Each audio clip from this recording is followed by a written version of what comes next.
Let's create a new Angular project here. ng new Angular Firebase CRUD. We will hit enter.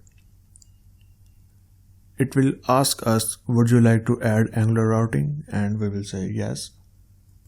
For style sheet format, it is giving us 4 different options. I personally prefer SAS, but to keep things simple, we will go with CSS for now. As you can see, it has created all of these project files for us.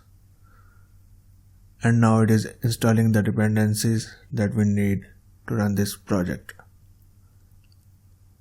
Once the installation is finished, we will move to our project directory and we will open our project in Visual Studio Code. Once the project is opened in Visual Studio Code, we will open our terminal here.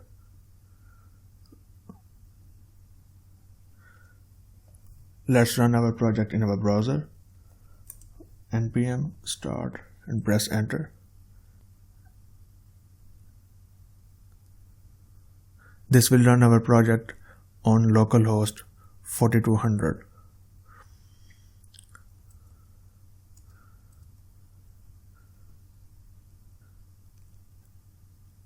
As you can see that our project is running now in our browser on localhost 4200 and it says welcome to Angular Firebase CRUD.